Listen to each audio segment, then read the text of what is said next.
बहुत समय पहले एक छोटे से गांव में एक कुआं हुआ करता था, जिसे लोग जादुई कुआं कहते थे।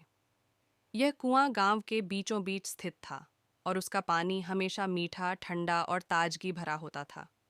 गांव के लोग इसे बहुत मानते थे और मान्यता थी कि इस कुएं की गहराई में कोई अदृश्य शक्ति निवास करती है। एक दिन गांव के एक बुजुर्ग ने बताया कि यह कुआं केवल पानी देने वाला साधारण कुआं नहीं है, बल्कि यह लोगों की सच्चे मन से की गई इच्छाओं को भी पूरा करता है। यह सुनते ही गांव में चर्चा शुरू हो गई। हर कोई इस रहस्य को समझना चाहता था।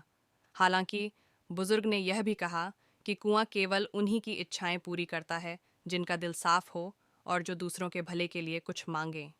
धीरे धीरे गांव के लोग अपनी परेशानियों के समाधान के लिए कुएं के पास जाने लगे। एक दिन एक गरीब किसान, जिसका खेत सूखे से बर्बाद हो गया था, वह कुएं के पास पहुंचा। उसने सच्चे मन से प्रार्थना की। हे जादुई कुएं, कृपया मेरे खेतों में पानी पहुंचा दो ताकि मैं अपनी फसल उगा सकूं और अपने परिवार का पेट भर सकूं। कुछ दिनों बाद बारिश होने लगी और किसान के खेत लहलहाने लगे। गांव वालों को यकीन हो गया कि यह कुआं सचमुच जादुई है। लेकिन हर कहानी में एक मोड़ आता है। गांव के एक स्वार्थी व्यापारी ने इस कुएं के जादू का फायदा उठाने की ठानी। उसने सोचा, अगर मैं इस कुएं से अपनी धन दौलत बढ़ाने की मांग करूंगा तो मैं और अमीर हो जाऊंगा। वह कुएं के पास गया और लालच से भरी प्रार्थना की। परंतु कुछ दिनों बाद उसका व्यापार ठप हो गया और उसे भारी नुकसान उठाना पड़ा। ये घटना लोगों के लिए एक सीख बन गई कि कुआं केवल नेक इरादों को ही स्वीकार करता है। इस प्रकार गांव के लोग जादुई कुएं का सम्मान करते रहे और इसका उपयोग केवल जरूरतमंदों की मदद के लिए किया।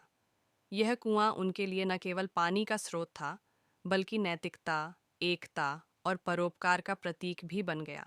जादुई कुआं अब केवल एक कहानी भर नहीं था, बल्कि गांव के हर व्यक्ति के दिल में बसने वाली एक प्रेरणा बन गया। समय के साथ इस कुएं ने गांव को खुशहाल बना दिया और लोगों को सिखाया कि सच्चे मन और अच्छे कर्मों का हमेशा अच्छा फल मिलता है।